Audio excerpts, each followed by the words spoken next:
இன்றைக்கி புளிச்சக்கீரை தொக்கு தான் உங்ககிட்ட ஷேர் பண்ணுறேன். அரை ஸ்பூன் வெந்தயம் சேர்த்துட்டு வறுத்து எடுத்துக்கலாம். மிதமான சூடில் வறுத்து எடுத்துக்கலாங்க. 1 ஸ்பூன் ஜீரகமும் காரத்துக்கு கொஞ்சம் மிளகும் சேர்த்துக்கலாங்க. ஒரு 1.5 ஸ்பூன் மிளகு, 1 ஸ்பூன் மல்லி சேர்த்துட்டு அதையும் வறுத்து எடுத்துக்கலாம். காரத்துக்கு ஒரு 5-6 காஞ்ச மிளகாவும் சேர்த்துக்கலாங்க. மிளகாய் தூள்லாம் சேர்க்க போகிறதில்ல, இந்த காரம் தான், காஞ்ச மிளகா மிளகுடைய காரம் தான்.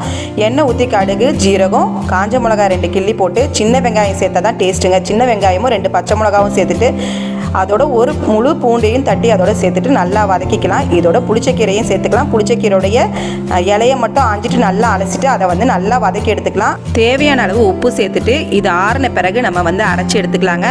வறுத்து வச்சிருக்க பொடியும் பண்ணி வச்சாச்சு. தேவையான அளவு நல்லெண்ணெய் சேர்த்துக்குங்க. நிறைய சேர்த்தா தான் நல்லாயிருக்கும். அதோட ஒரு 2.5 ஸ்பூனுக்கு பொடி சேர்த்து நம்ம அரைச்சி எடுத்த புளிச்சக்கீரையை சேர்த்து நல்லா வதக்கிட்டு சுடசாதத்தில் போட்டு சாப்பிட்டிங்கன்னா அவ்வளோ சூப்பராக இருக்குங்க. உங்கள் வீட்டிலே ட்ரை பண்ணி பாருங்கள். நான் இதான் ஃபர்ஸ்ட் டைம், ரொம்ப அருமையாக இருந்துச்சு.